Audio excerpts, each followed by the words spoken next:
the offense of manslaughter and assessed this punishment. It's the order of the court you be remanded to the custody of the sheriff, be delivered to the director of the Texas Department of Criminal Justice to serve your sentence as required by law.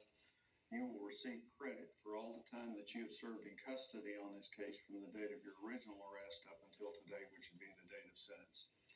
You have the right to appeal the jury's decision. You do so by giving written notice of appeal to the Second Court of Appeals here in Fort Worth within 30 days.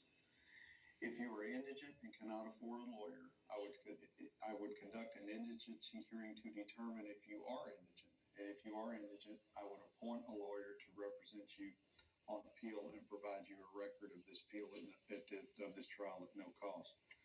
Mr. Gill, Mr. Brissett, if y'all will remain on his case pending his decision whether he wishes to appeal, and if you'll furnish the information for the trial court certification of appeal before you leave here today, I would appreciate it. Is there an allocution? Yes. You may be seated. Thank you very much.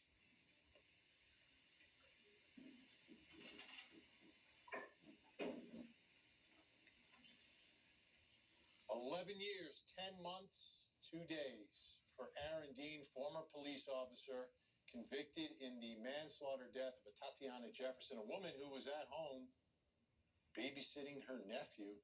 Let me bring in Court TV anchor Julie Grant, Court TV crime and justice correspondent Matt Johnson with me here in studio. Julie, I'm looking at the numbers here, and it seems very similar to another case involving another police officer in Texas, a case that we covered a few years ago. Amber Geiger got about 10 years in hers here, 11 years. Your thoughts? Right. Vinny, great to be with you. I think that what the jury did is kind of split the baby here. We know anything under 10 years would mean probation for Aaron Dean. We know they felt that this was serious enough that confinement is warranted because of the loss of life of Tatiana Jefferson, and in especially the way in which her life was cut short in her mother's home while babysitting her nephew.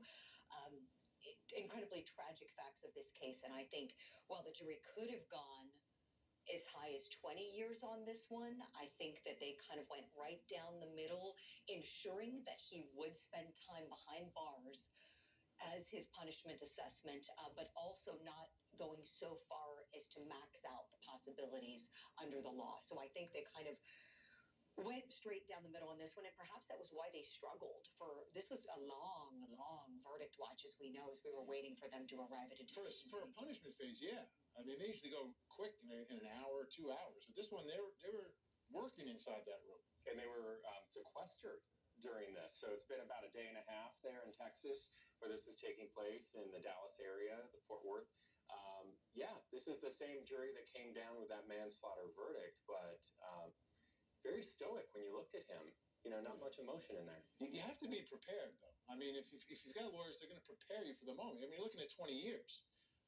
This is less than 20. He'll have an opportunity, perhaps about halfway through his sentence, to apply for parole and get out. But for the family, we know how upset the family was with the manslaughter conviction itself.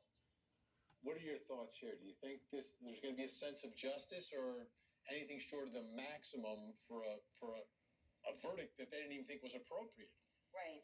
That's a great question, Vinny, and I think it's tough to answer having not experienced what the Jefferson family experienced with the loss of a Tatiana and the traumatization of little Zion Carr. There's nothing that could possibly be done in a court of law, as you both know, Matt and Vinny, you both know, there's nothing that can be done that will bring her back or make them feel anything that's going to be as comforting as having her back here on earth. However, I will say that even a day behind bars for a guy like Aaron Dean is going to be an incredible punishment, because this is a guy, as you guys know, who's used to enforcing the laws. This is a guy that carried a badge. This is a guy that, you know, he couldn't have anything on his record to become a police officer. So this will be a tremendous shock to his system when he walks in the prison doors. And Julie and Vinny, he's also been described as a narcissist by the people that did the evaluations before he became a police officer. This was a rookie cop, and this is the things that he didn't do. He didn't park in front, didn't announce in the back that he was a police officer, didn't say gun. His partner